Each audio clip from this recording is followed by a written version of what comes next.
السلام علیکم dear reader and listeners, fiction frenzy novels میں آپ کا ڈھیر سارا ویلکم۔ آج جی آپ لوگوں کے لیے نیو ناول لے کر آئی ہوں جس کے رائٹر ہے زویا علی شاہ، اور یہ چینل ہے زویا علی شاہ کا سیکنڈ چینل ہے، اس پہ وائس اوور ہوا کرے گا۔ اور اگر آپ نے اس چینل کو سبسکرائب نہیں کیا جلدی سے سبسکرائب کر دیں، لائک اینڈ شیئر کریں، اور اپنی رائے کامنٹ باکس میں لازمی دیجیے گا اور بتائیے گا آپ کو یہ ناول کیسا لگا، ٹھیک ہے؟ میرا نام ہدا ماجد ہے اور چلتے ہیں ناول کی طرف۔ چلیں سٹارٹ کرتے ہیں۔ اف، کاش تم میرے بیٹے ہوتے اور آج سینہ تان کر میرے ساتھ کھڑے ہوتے۔ آج ہمارا کاروبار چگنا ہو چکا ہوتا۔ آج جس لڑکی کے لیے تم مجھے مارنے پر تلے ہوئے ہو، اس لڑکی کو لے جا کر باپ بیٹا اپنی ساری حسرتیں مٹا لیتے۔ گندی زبان سے میری بیوی کا نام مت لو، ورنہ منہ کھولو، جو کہنا چاہتے ہو کہو۔ وہ براق چلایا تھا۔ ہائے رے یہ تڑپ، جیسے اس لڑکی کا نام لیتا ہوں کیسے تڑپ جاتے ہو، اور تمہاری تڑپ دیکھ کر مجھے قرار آ جاتا ہے۔ وہ شیطان کی طرح کہکا لگاتے ہوئے ہنسا تھا۔ اس کی ہنسی سے براق کو کوفت ہو رہی تھی۔ اسے نفرت ہو رہی تھی خود کے وجود سے، کہ وہ شک کے ساتھ اتنا گہرا تعلق رکھتا ہے۔ اس میں انسانیت نام کی کوئی چیز نہیں تھی۔ سن میرے لال، ہاں یہ سچ ہے کہ میں نے تمہیں پیار بہت کیا ہے، بالکل اپنے سگے بیٹے کی طرح، مگر اپنا خون اپنا ہوتا ہے، یہ بات تم نے آج میرے خلاف کھڑے ہو کر ثابت کر دی۔ میں نے تمہیں پال پوس کر پیار دے کر انگلی پکڑ کر بڑا کیا، اور آج تم میرے ہی خلاف کھڑے ہو گئے۔ تم نے میرے پیار کا یہ صلہ دیا۔ اب بھی وقت ہے، آؤ ہاتھ ملا لیتے ہیں۔ میں وعدہ کرتا ہوں نہ تمہیں کوئی نقصان پہنچاؤں گا نہ تمہاری ماں کو۔ بس اس لڑکی کو میرے حوالے کر دو۔ یہ لڑکی میری ضد بن چکی ہے۔ یہ لڑکی تو میرے مرنے کے بعد مل سکتی ہے، جیتے جی تو کبھی آپ کا گندا سایہ بھی اس پر برداشت نہیں کر سکتا۔ براق نے خونخوار نظروں سے دیکھتے ہوئے کہا، تو ٹھیک ہے، پھر اپنی ماں کو مرتے ہوئے دیکھو۔ اس کے حکم پر اس کے پالتو کتے اس کی ماں کو دونوں بازوں سے پکڑ کر 20 منٹ ملا چکے تھے۔ براق نے تڑپ کر اپنی ماں کی جانب قدم بڑھائے تھے، مگر بہرام نے پسٹل اٹھا کر لہراتے ہوئے اسے اشارہ دیا کہ وہ وہیں پر رک جائے۔ اگر اس کی طرف قدم بڑھائے تو 2 منٹ سے پہلے تمہاری ماں کے چیتڑے اڑ جائیں گے، پھر اپنی ماں کے ٹکڑے اکٹھے کر کے دفناتے رہنا۔ بہرام براق کے بے بسی پر شیطانی مسکراہٹ مسکراتے ہوئے بولا، اگر میری ماں کو کوئی نقصان پہنچایا تو میں اپنے ہاتھوں سے تمہارے ٹکڑے کر دوں گا۔ کتنے بے بس انسان ہو، مجھے مارو گے، جس نے تمہیں پیروں پر کھڑا کیا، چلنا سکھایا۔ بہرام مصنوعی بیچارہ بن کر براق کے احساسات کی دھجیاں اڑا رہا تھا۔ کاش نہ چلنا سکھایا ہوتا، کاش وقت سے پہلے میرا گلا دبا کر مار دیتے تو مجھے آج یہ وقت نہ دیکھنا پڑتا۔ میں کتنا بد نصیب ہوں کہ آپ کو مار نہیں سکتا، کیونکہ آپ کے خون سے ہاتھ رنگ کر میں اللہ کی بارگاہ میں گناہگار نہیں ہونا چاہتا۔ میری بدقسمتی کا عالم یہ ہے کہ مجھے سمجھ نہیں آتا کہ رتبے کے حساب سے آپ کو ادب کے دائرے میں رہتے ہوئے آپ بلاؤں یا کرتوتوں کا حساب کرتے ہوئے تم کہہ کر بلاؤں۔ حقیقت ہے اولاد کے لیے بدقسمتی کا مرحلہ ہوتا ہے جب والدین برائی کر کے اپنے بچوں کے سامنے نہ آئے تو ان کو سزا دے سکتے ہیں اور نہ ان کا ادب کر سکتے ہیں۔ اولاد کے لیے اس سے بڑی اذیت کا مقام اور کوئی نہیں ہوتا۔ ہائے ہائے، میں تجھے مجبور دیکھتا ہوں، مجھے بڑا مزہ آتا ہے۔ وہ سر کو ہلاتے ہوئے شیطانی ہنسی کہکا لگا کر ہنسا۔ براق اس کو مار دو، یہ بہت گندا ہے، اس کی برائی کی کوئی حد نہیں، کوئی لیمٹس نہیں ہے۔ براق کی ماں چیختے ہوئے براق کو آرڈر دے رہی تھی، او پاگل عورت، خاموش ہو جاؤ، اس سے پہلے کہ میری پسٹل کی گولیاں تمہارا ہمیشہ کے لیے منہ بند کروا دیں۔ بہرام پاشا زینت پر چلایا تھا، اگر تمہارا بیٹا میری بات نہ مانا تو اس کو مرنے سے پہلے حقیقت میں خود بتا دوں گا۔ تم اپنا منہ بند رکھو، تمہیں اس کے بارے میں پتا چلا وہ بہت کم ہے، اس سے بھی زیادہ گندا ہے، یہ اس سے بھی زیادہ گندا ہے۔ براق کی ماں نے روتے ہوئے براق کو کہا، آج میں چپ نہیں رہوں گی۔ وہ فیصلہ کل انداز میں بولی تھی، تمہارے ڈر سے میں چپ چاپ رہ چکی ہوں، اگر وقت رہتے میں نے ہمت کر لی ہوتی تو آج میرا بیٹا اور بہو اس حالت میں نہ ہوتے۔ وہ روتے ہوئے چھٹپٹا کر آزاد ہونے کی کوشش کر رہی تھی، مگر کہاں، وہ ایک کمزور تھی اور بہرام کے آدمی اسے دونوں بازوں سے جکڑے تھے، وہ چاہ کر بھی ان کی گرفت سے آزاد نہیں ہو سکی تھی۔ آدھی تو تم پہلے ہی مر چکی ہو، اگر باقی کی جان پیاری ہے تو منہ بند کر لو۔ اگر تم نے ایک لفظ بھی بولا تو مجھ سے برا کوئی نہ ہوگا۔ پتہ نہیں ایسا کون سا راز تھا جس سے ابھی تک بہرام پردہ نہیں اٹھانا چاہتا تھا۔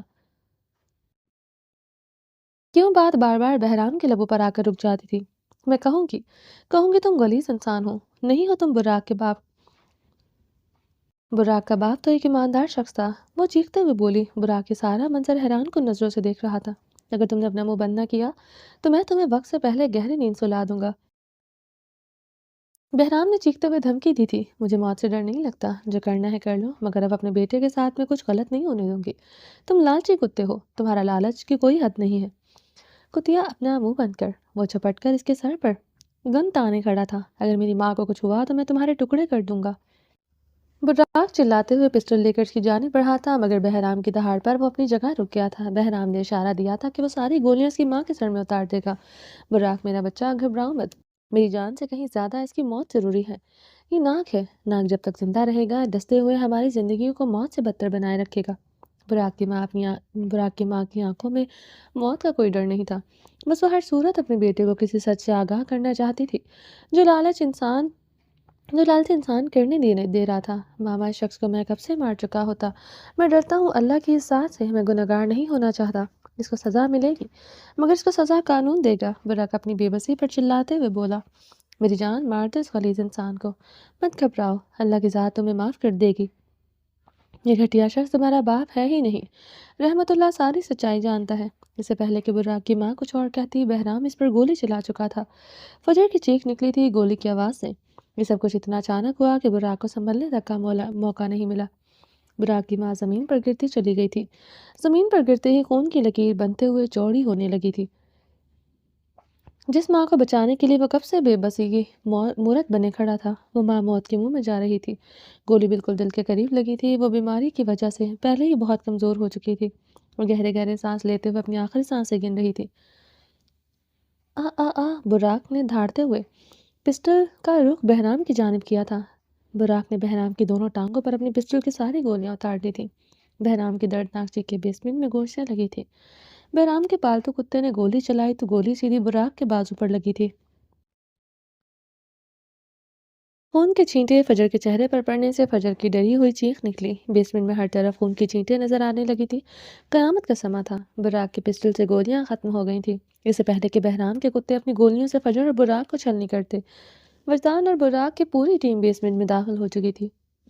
بہرام کے کتوں کو رنگے ہاتھوں پکڑے ہوئے براق کی ٹیم مارتے ہوئے بیسمنٹ سے باہر لے گئی تھی۔ وہاں پر صرف وجدان رکا تھا۔ براق اپنی ماں کا سر گود میں رکھتے ہوئے آنسوؤں کے ساتھ رو رہا تھا۔ فجر براق کو آج رات پہلی بار یوں آنسوؤں کے ساتھ روتے ہوئے دیکھ رہی تھی۔ وہ تو سوچ بھی نہیں سکتی تھی کہ براق جیسا سنگ دل انسان اتنا سافٹ اور ایموشنل بھی ہو سکتا ہے۔ اپنی ماں کے چہرے کو پیار سے دونوں ہاتھوں میں پکڑے ہوئے براق کے آنسو تھمنے کا نام نہیں لے رہے تھے۔ براق ایک ASI کا آفیسر تھا جو سمجھ چکا تھا کہ اس کی ماں اس دنیا میں نہیں رہی۔ اپنی ماں کی آنکھوں پر ہاتھ رکھتے ہوئے آنکھیں بند کر دی تھی۔ وہ آنکھیں جو اب بھی ویران تھی، وہ آنکھیں جو اپنے بیٹے سے بہت کچھ کہنا چاہتی تھی، بہت کچھ سننا چاہتی تھی، وہ آنکھیں ہمیشہ کے لیے بند ہو چکی تھی۔ براق ایک بار پھر خالی ہاتھ رہ گیا تھا۔ بہرام ٹانگوں کے درد سے کراہتے ہوئے چیخ رہا تھا، گھٹیا انسان، تم نے میری ماں کی زندگی برباد کر دی، تم کتنا گرو گے گھٹیا انسان۔ فجر چیختے ہوئے بہرام کی جانب بڑھی تھی، زور زور سے ٹانگوں سے اس کے پیٹ اور زخمی ٹانگوں کو مارتے ہوئے اسے تڑپنے پر مجبور کر رہی تھی۔ ہا ہا ہا، وہ درد سے کراہتے ہوئے اچانک پاگلوں کی طرح ہنسنے لگا۔ وجدان، براق اور فجر کو ایک پل کے لیے ایسا لگا جیسے وہ شخص پاگل ہو گیا ہے، مگر دوسرے ہی پل ان کا گھٹیا بھرم ٹوٹ گیا، کیونکہ ایسے شخص پاگل ہوتے نہیں، دوسروں کو پاگل کرتے ہیں۔ تمہاری اوقات کیا ہے جو تمہیں بتاؤ؟ 2 ٹکے کی عورت کی بیٹی ہو تم، تمہارے کسی سوال کا جواب دینا ضروری نہیں سمجھتا؟ اوئے بغیرت انسان، 2 ٹکے کا تو ہے، وجدان چلایا۔ وجدان اپنی جگہ سے بھاگتے ہوئے بہرام تک پہنچا تھا اور اپنا بھاری پاؤں اٹھا کر اس کے پیٹ میں مارتے ہوئے اس کی جان نکال لے گیا۔ تمہاری جرات کیسے ہوئی میرے گھر کی عورتوں کے بارے میں بکواس کرنے کی؟ وجدان مسلسل اس کے پیٹ میں بھاری پاؤں زور زور سے مار رہا تھا۔ درد سے بہرام کی چیخوں کی آوازیں بیسمنٹ میں گونج رہی تھی۔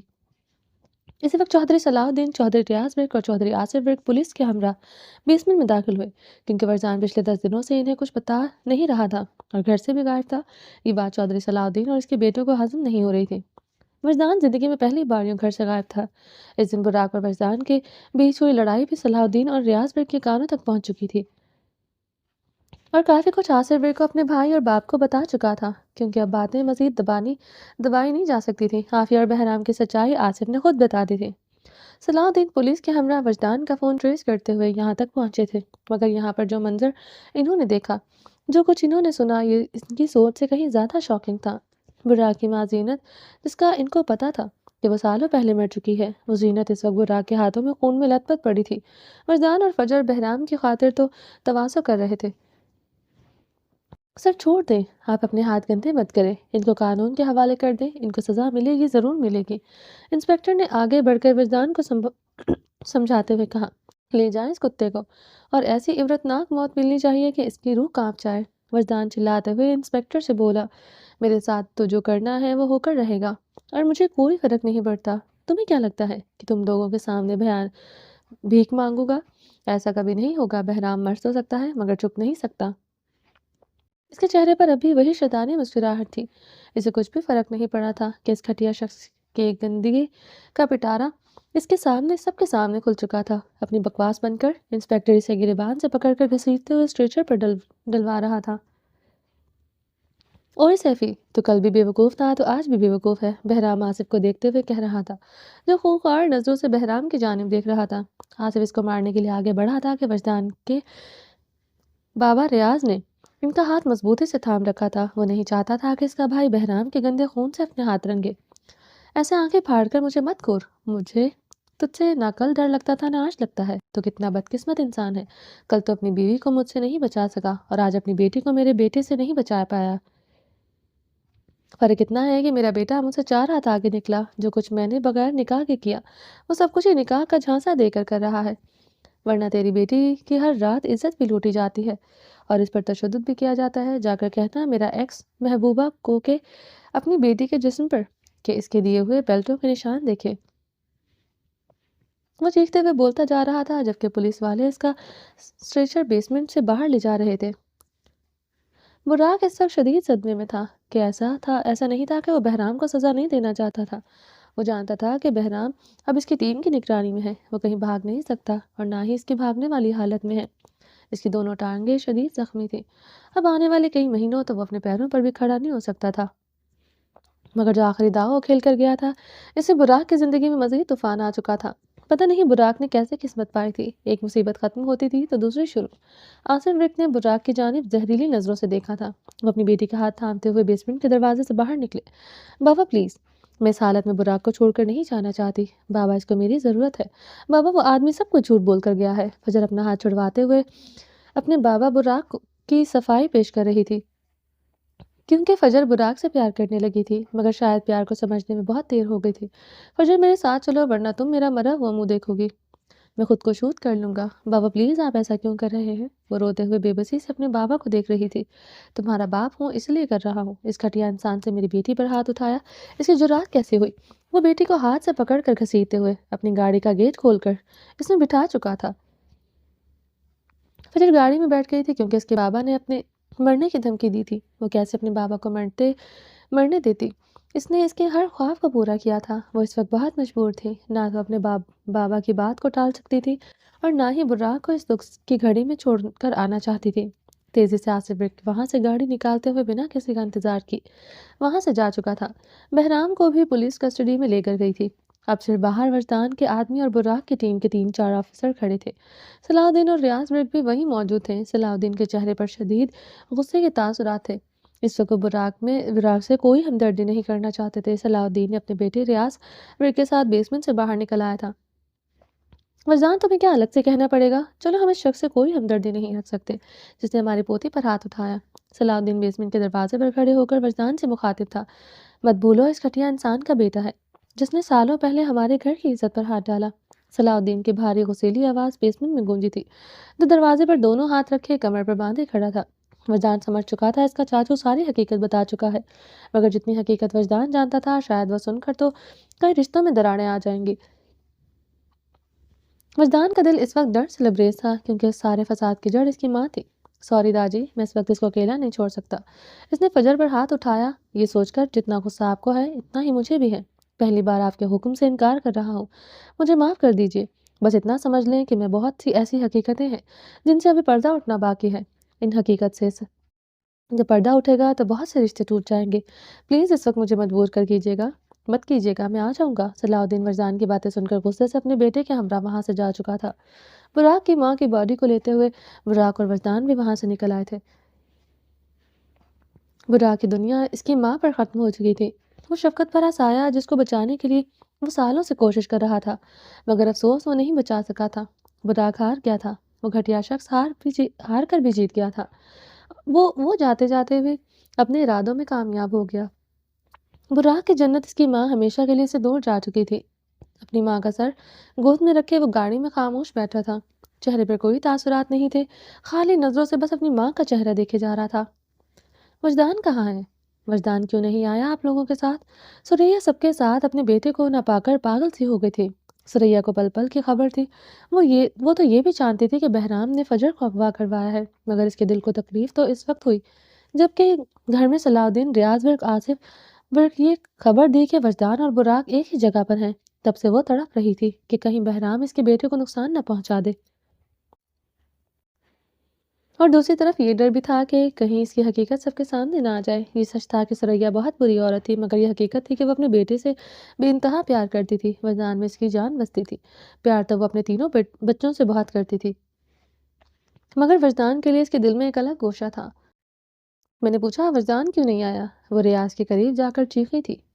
اب آپ کیوں پوچھ رہی ہیں کہ وجدان بھائی کہاں ہے؟ یہ ساری آگ آپ کی لگائی ہوئی ہے، اب آپ کا تڑپنا کسی کام کا نہیں۔ ریاض برق کے جواب سے پہلے فجر نے چیختے ہوئے کہا تھا۔ وہاں پر کھڑے ہوئے گھر کے ہر فرد نے کچھ دیر کے لیے حیرانگی سے فجر کو دیکھا تھا۔ وہ پاگل ہو گئی ہے جو اپنی تائی امی کے ساتھ اس طرح سے بدتمیزی سے بول رہی ہے، کیونکہ گھر میں سریا کی حقیقت کوئی نہیں جانتا تھا۔ کیا بکواس کر رہی ہو؟ سریا ہڑبڑا کر بولی۔ آپ اچھی طرح سے جانتی ہیں کہ میں بکواس نہیں کر رہی، حقیقت کیا ہے آپ جانتی ہیں۔ مجھے نہیں پتا تم کیا بکواس کر رہی ہو۔ فجر کی بات کو جھٹلاتے ہوئے سریا ماتھے پر آئے پسینے کو صاف کرنے لگی۔ جب میری بات میں سچائی اور حقیقت نہیں، تم ماتھے پر پسینے کیوں آنے لگے؟ مجھے نہیں پتا تم کیا بکواس کر رہی ہو، آپ مجھے بتائیں وجدان کیوں نہیں آیا؟ وہ فجر کی بات کو پوری طرح سے نظر انداز کرتے ہوئے ریاض برق سے مخاطب ہوئی، جو حیرانگی سے فجر اور سریا کے بیچ میں ہونے والی باتوں کو سن رہا تھا۔ ریاض برق کے ایک بہت سمجھدار آدمی تھا جس کا سارا دن لوگوں میں اٹھنا بیٹھنا رہتا تھا۔ وہ ایک بات بہت اچھی طرح سے جانتا تھا کہ فجر اور منت بدتمیز بچیاں نہیں ہیں۔ فجر کا اس طرح سے چیخ کر بدتمیزی کرنا اس بات کی دلیل تھا کہ بات میں کچھ نہ کچھ سچائی ہے۔ سریا وجدان بالکل ٹھیک ہے۔ تم مجھے یہ بتاؤ کہ فجر کیا کہہ رہی ہے؟ کیا کیا ہے تم نے؟ سرد لہجے سے ریاض برق نے گھورتے ہوئے دیکھا تھا۔ مجھے نہیں پتا کیا بکواس کر رہی ہے۔ اتنے مہینوں گھر سے باہر رہی ہے تو دماغ کو کچھ ضرورت سے زیادہ گرمی لگ گئی ہے۔ ویسے بھی مجھے اتنے مہینے گھر سے باہر رہ کر آئی ہے، ابھی تو کسی نے پوچھا کہ نہیں کہ یہ کیا کیا گل کھلاتی رہی ہے، اور جو گھر پر بیٹھی ہوئی سالوں سے اپنے بچوں کے ساتھ عزت کی زندگی گزار رہی ہے، اس سے اب یہ سوال جواب کرے گی؟ یہ بھی قیامت کی نشانیوں میں سے ایک نشانی ہے۔ سریا اپنی بات کو چھپانے کے لیے فجر کے کردار پر تانا کشی کر رہی تھی۔ سریا خبردار، اگر تم نے میری بیٹی کے خلاف ایک لفظ بھی بولا تو۔ عافیہ نے چیختے ہوئے سریا کو خاموش رہنے کو کہا تھا اور اپنی بیٹی کو آ کر سینے سے لگا لیا۔ اچھا ہوا یہ سب کچھ عافیہ نے کہہ دیا، ورنہ آصف بھی اپنی بیٹی کے لیے یہی کہنے والا تھا۔ کیوں تمہاری بیٹی کوئی آسمان سے اتری ہے جس کے بارے میں کوئی کچھ کہہ نہیں سکتا؟ ایک بار بھی پوچھا کہ یہ 8 مہینے تک کس کے ساتھ رہی اور کیا کیا گل کھلاتی رہی؟ سریا نے زہریلے لہجے سے بات کو دہرایا تھا۔ وہی یہاں پر اپنی زبان کو لگام ڈال دو، ورنہ مجھ سے برا کوئی نہیں ہوگا۔ مت بھولو کہ تم میری پوتی کے بارے میں بول رہی ہو۔ تمہیں یہ حق کس نے دیا کہ تم میری پوتی سے سوال کرو؟ میں ابھی زندہ ہوں۔ صلاح الدین کی دھاڑ سے پوری حویلی کی دیواریں ہل گئی تھیں۔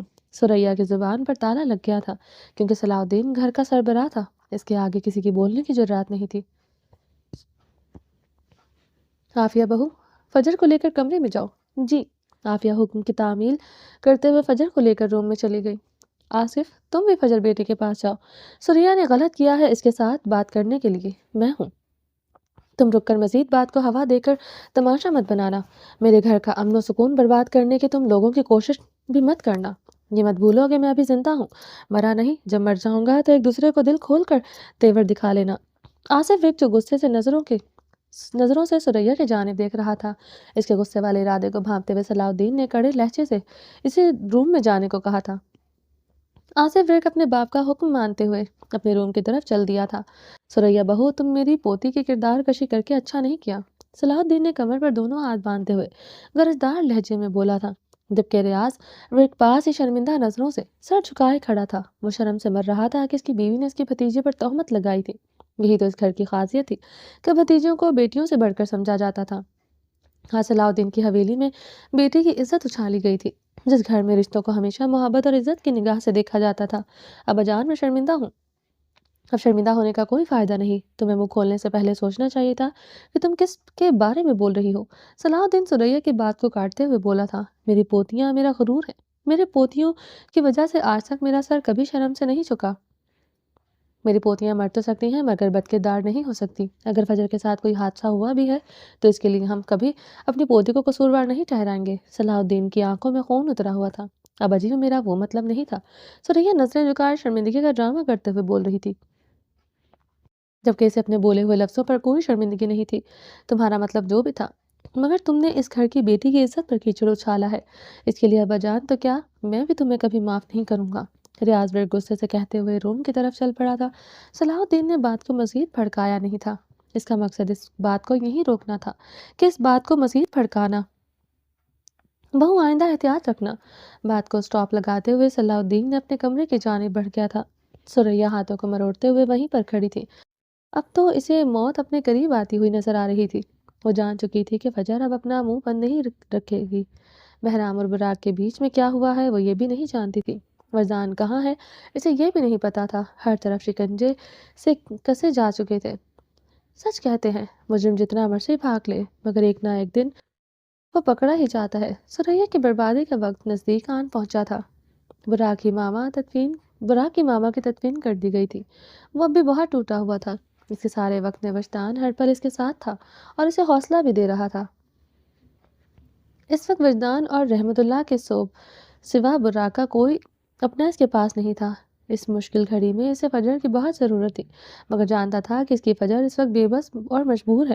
جو سچ فجر کے باپ کے سامنے آیا ہے، اس کے بعد وہ کبھی فجر کو براق کے پاس آنے بھی نہیں دے گا، یا نہیں وہ نہیں جانتا تھا۔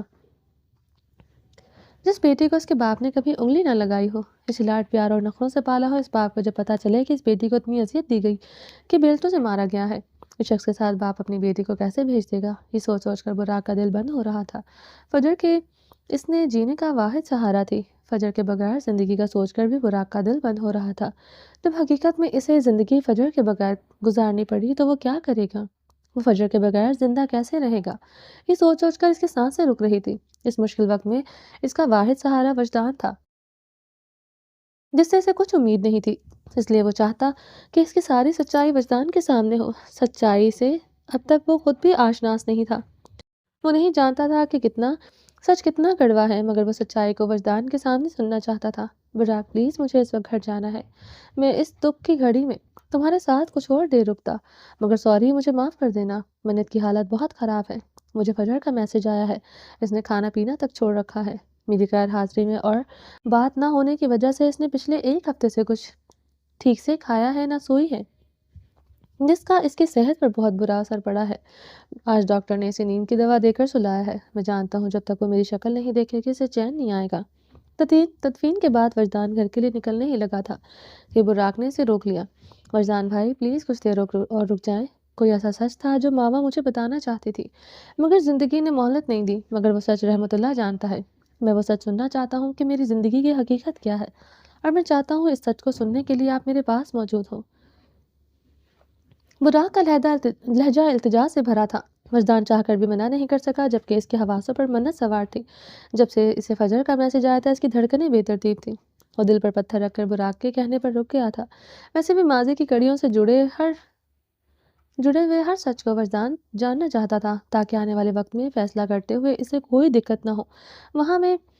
میں سر ہلاتے ہوئے خاموشی سے بیٹھ گیا تھا۔ براق نے رحمت اللہ کو اپنے روم میں بلوایا۔ رحمت اللہ مجھے بتاؤ کہ ماما مجھے کون سا سچ بتانا چاہتی تھی جس سے تم واقف ہو؟ ماما واقف تھی مگر میں نہیں، براق نے سپاٹ لہجے میں رحمت اللہ سے پوچھا تھا۔ رحمت اللہ کچھ دیر نظریں جھکائے خاموش کھڑا رہا، جیسے کہ وہ اس سچ کو بتانے سے ڈر رہا ہے۔ رحمت اللہ ڈرو مت، تم جانتے ہو کہ ماما اس دنیا میں نہیں رہی۔ اگر ہوتی تو سچائی میں ان سے ہی پوچھتا۔ ماما خود چاہتی تھی کہ مجھے یہ سچ پتا چلے، اور ماما نے مجھے یہی کہا کہ رحمت اللہ سے سارا سچ پوچھ لینا۔ پلیز رحمت اللہ، بات پر لگے تالے کو کھولو اور مجھے بتاؤ کہ ایسا کون سا راز باقی رہ گیا تھا جو ماما نے مجھے نہیں بتایا۔ میں پہلے ہی بہت تکلیف میں ہوں، خدا را خاموش رہ کر مجھے تکلیف میں مبتلا مت کرو۔ اب کی بار براق کا لہجہ تھوڑا سخت ہوا تھا۔ سر سچ تو میں آپ کو بتا دوں گا، مگر میری کیا اوقات میں آپ سے کوئی سچ چھپاؤں، مگر آپ سچ جاننے کے بعد کبھی مجھ سے شک کی نگاہ سے مت دیکھیے گا۔ یہ سچ چھپانے کے لیے مجھے بی بی جی نے ہی قسم دی تھی۔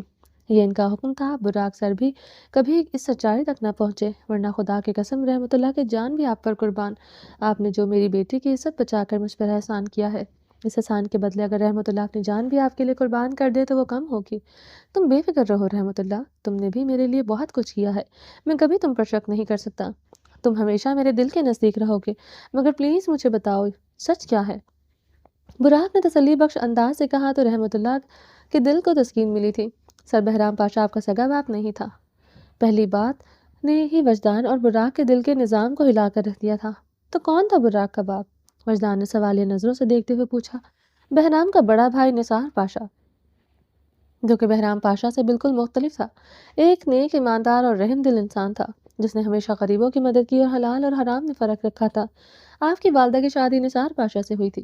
نثار پاشا آپ کی والدہ سے بہت پیار کرتے تھے، دونوں میں لو میرج تھی، دونوں اپنی شادی شدہ زندگی میں بہت خوش تھے۔ اللہ کا شکر تھا کہ پیسے کی کوئی کمی نہیں تھی۔ زینت بی بی اپنے ماں باپ کی اکلوتی بیٹی تھی، تو ان کے نام پر بھی ایک بہت بڑی جائیداد کا حصہ تھا، جو زینت کے بابا نے اپنی بیٹی کے نام کر رکھا تھا، اور نثار پاشا خود بھی امیر کبیر لوگوں میں سے شامل ہوتے تھے۔ نثار پاشا کا بزنس کی دنیا میں ایک ایسا نام تھا کہ جس چیز پر ہاتھ رکھتا وہ سونا بن جاتی۔ زینت بی بی اور نثار صاحب زیادہ تر ملک سے باہر رہتے تھے۔ جہاں نثار صاحب ایماندار، رحم دل اور محنتی تھے، وہیں بہرام بد اخلاق، بے رحم اور سفاک تھا، جس کا کام آوارہ گردیوں میں مصروف رہنا تھا۔ ایک ہی باپ کے دو بیٹے مگر نیچر بالکل مختلف تھا۔ آہستہ آہستہ وقت گزرتا گیا، جب تک ماں باپ زندہ تھے بہرام کو روک ٹوک کرتے تھے، وہ تو تھوڑا کنٹرول میں رہتا تھا۔ جب ماں باپ کی ڈیتھ ہو گئی تو بہرام پوری طرح سے آوارہ بن چکا تھا۔ اسے راتوں رات امیر بننے کا بہت شوق تھا، مگر اس شوق کو پورا کرنے کے لیے بہرام کو محنت کرنے کا کوئی شوق نہیں تھا۔ اس نے ماں باپ کی جائیداد سے حصہ لے کر اپنا کوئی چھوٹا سا بزنس شروع کیا تھا، جس میں اسے بری طرح سے ناکامی ہوئی، اور دوسری طرف سے نثار صاحب نے محنت رنگ لاتی جا رہی تھی۔ اسے ہر گزرتے دن کے ساتھ اس کا بزنس ترقی کرتا جا رہا تھا۔ بہرام اپنے بھائی کی ترقی کو دیکھ کر جلنے لگا تھا۔ نثار صاحب جب اب بھی پاکستان آتے اپنے بھائی کے لیے قیمتی تحفے لے کر آتے۔ وہ اپنے بھائی سے بہت پیار کرتے تھے، مگر بہرام کے دل میں اپنے بھائی کے لیے رتی برابر بھی محبت اور عزت نہیں تھی۔ وہ ہمیشہ سے اپنے بھائی کو حسد اور دشمنی کی نگاہ سے دیکھتا تھا۔ بات یہاں تک رکی نہیں تھی۔ بی بی جی، جو کہ جوانی میں بہت خوبصورت ترین عورت تھی، بہرام جب بھی نثار صاحب اور بی بی جی کو دیکھتا تھا تو اسے بہت چلن ہوتی تھی۔ بہرام کی گندی نظر اپنی بڑی بھابھی پر تھی۔ آہستہ آہستہ بہرام نے آپ کی والدہ پر ڈورے ڈالنے شروع کر دی، مگر وہ ایک نیک دل اور نیک ماں باپ کی اولاد تھی، جو اپنے شوہر کے ساتھ بہت مخلص تھی۔ انہوں نے کبھی بہرام کی بات کا کوئی رسپانس نہیں دیا۔ وہ جب بھی پاکستان آتی بہرام صاحب سے کٹی کٹی رہتی تھی، مگر انہوں نے کبھی یہ حقیقت اپنے شوہر کو اس لیے نہیں بتائی کہ وہ نہیں چاہتی تھی کہ دو بھائیوں کے بیچ میں دشمنی کی دیوار کھڑی ہو جائے۔ ان کی یہی نیکی ان پر بھاری پڑی تھی۔ ان کو اس نیکی کی بہت بری سزا ملی تھی۔ جب شادی کے 1 سال بعد اللہ تعالیٰ نے نثار صاحب اور بی بی جی کو ایک پیارا سا بیٹا عطا کیا، جس کا نام انہوں نے بڑے پیار سے براق رکھا تھا۔ بہت بڑی پارٹی کی گئی تھی۔ جشن اتنا بڑا تھا کہ شہر کے ہر خاص و عام نے شرکت کی۔ اس دن بہرام پاشا نے اپنے ذہن میں گندا پلان بنایا تھا۔ اس دن اس نے اپنے بھائی کو ایک کار ایکسیڈنٹ میں مروا دیا، مگر نثار صاحب تب تک بہرام کی اصلیت سے پوری طرح واقف ہو چکے تھے۔ بہرام نے جائیداد کے کاغذات سائن کروانے کے لیے دباؤ ڈالا، مگر نثار صاحب نے صاف انکار کر دیا، تو بہرام نے اپنے ہی بھائی کو قتل کروا دیا، اور اس کے بعد آپ کی والدہ سے زبردستی ناجائز رشتہ قائم کرنے کی پوری کوشش کی۔ آپ کی والدہ بہرام سے بہت نفرت کرتی تھی، وہ کبھی بھی بہرام کے ساتھ ناجائز رشتہ نہیں بنانا چاہتی تھی، مگر بہرام آپ کو ان کی کمزوری بنا کر دن بدن ان کو مجبور کر رہا تھا۔ بہرام نے آپ کو مارنے کی دھمکی دی۔ آپ کی عمر اس وقت 2 ماہ تھی۔ آپ کی والدہ ایک ماں ہونے کے ناطے مجبور ہو گئی تھی۔ وہ جانتی تھی یہ گھٹیا شخص سب کچھ کر سکتا ہے، جو اپنے سگے بھائی کو مروا سکتا ہے، اس سے بھلا بھتیجے سے کیسی محبت ہوگی۔ اس ڈر سے آپ کی والدہ نے ایک شرط رکھی تھی کہ وہ اس کے ساتھ ناجائز رشتہ نہیں بنائے گی۔ بی بی جی نے بہرام سے نکاح کی شرط رکھی۔ انہوں نے یہ سوچا کہ کم سے کم ایک حرام رشتے سے وہ بچ جائیں گی۔ وہ اپنی جان لینا چاہتی تھی، مگر جب آپ کا چہرہ ان کی نظروں کے سامنے گھوم جاتا۔ اس طرح مجبوراً بی بی جی نے بہرام سے شادی کر لی۔ بہرام پاشا کے ساتھ شادی کے بعد ایک بڑی حقیقت بی بی جی کو پتہ چلی تھی۔